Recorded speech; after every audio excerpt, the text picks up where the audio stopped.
Hello lads.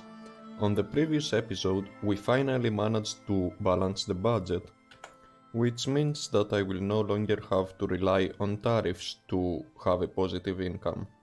We also cleaned up the borders of the Balkans a little bit. I used the console to fix some border gore caused from Ottoman enclaves, and we also acquired the first colony ever for Greece, which appears to already be getting a few Greek immigrants.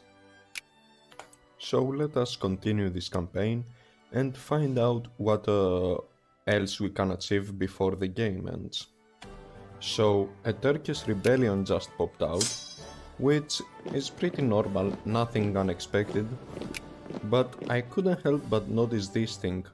Literally every single one of these so-called Turkish patriots, in every single one of these armies, their generals have Greek names. Adamantios Kriezis, Georgios Makrigiannis, Stylianos Zaïmis, Victor Vassos, Ευρυπίδης Σπυρομήλιος, Stylianos Staikopoulos, Κίτσος Staikopoulos, Sophocles Christakis Zographos. And I don't know, I just find this to be an interesting bug. Nonetheless, the rebellion has been put down. However, I am still worried about the Ottoman liberation movement, since I am worried that in the future this movement might spark a crisis, and if the great powers do not take my side on such a crisis, it might negate a lot of the territorial gains that we have made so far in this campaign. I am also worried a little bit about the suffrage movement, because I want to remain an absolute monarchy. However, judging from the rebel screen, it looks like Jacobins will not be an important threat for me. Militant socialists and Greek communists look far more threatening right now. Rebellions aside, liquor appears to be in high demand right now, and judging from the rest of the information on the trade tab, it appears to be the only reliable option for me right now. So I will be building some liquor distilleries, and hopefully they will manage to successfully replace my other failing industries. My fabric industry, on the other hand, is making me some mad cash. However, as I previously mentioned on the last episode, this industry is completely dependent on my access to British goods, so I am not completely comfortable with focusing on it. And it looks like thanks to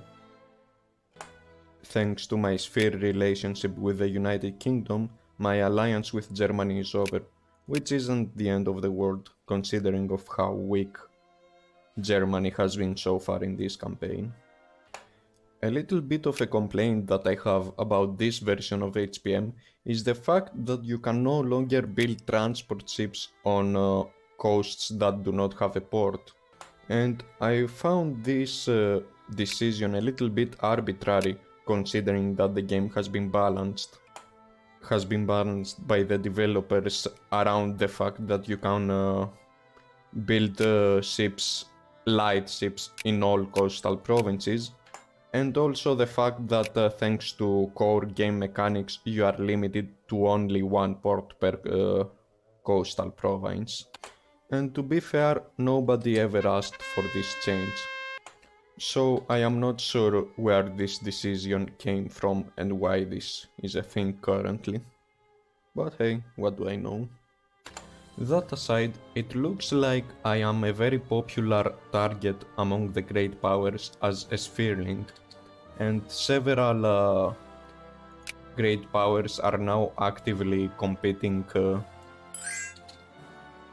in order to steal me away from the bridge, which is exactly what I was talking about earlier. I cannot be completely sure about my industrial future, because my industry is dependent on my ability to import foreign goods with priority.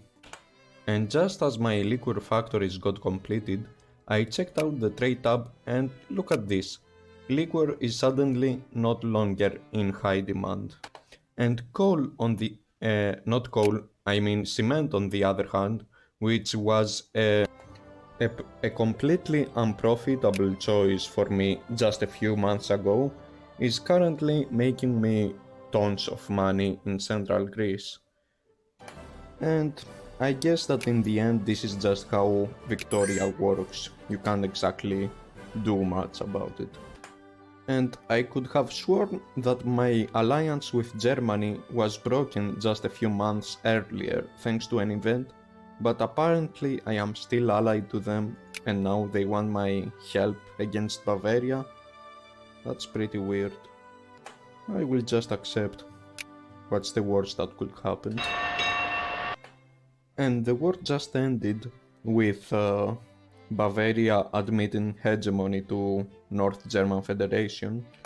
And considering of how weak Germany feels right now, and the fact that this completely weak country could potentially get me into a conflict with the Russians or France, I think I will go on ahead and manually dissolve our alliance. And that's a new thing.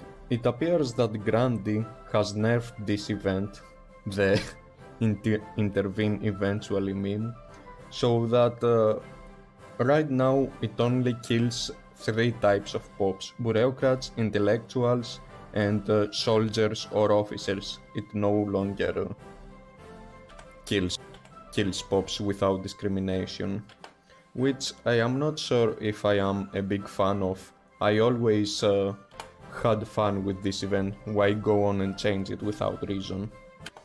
And this is just another factor that kind of makes me regret updating to the current HPM version. Since on the previous versions you were able to have much more fun in this game and you weren't artificially restricted for arbitrary reasons. Nonetheless, now I will be waiting until the end of the year to store up enough points to rush the research point tech. And I will also have to deal with these pests. And Russia wants an alliance. It will probably not last very long thanks to my alliance, thanks to my sphere relationship with the UK, but I will still take it. So I checked out on my migration map mode, and I noticed that tons of people are leaving Greece on a daily basis. But then I also consulted the pop tab, and I noticed that most of these people were mostly foreigners, especially Turks, and Greek pops on the other hand weren't exactly living aren't leaving this country on a significant rate. And that's a good thing because perhaps this will contribute into fixing my demographics a little bit. And with my militancy finally low enough to a spot where I am comfortable with, and with Tripoli not exactly being guaranteed by any great power, I think it is finally time for me to expand my Northern African colony by incorporating most of Libya inside it.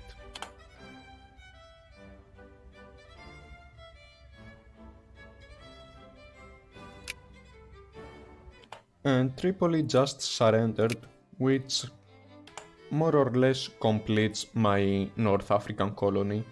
If I get the opportunity, I will also make sure to incorporate the rest of Libya currently at the hands of the Ottomans.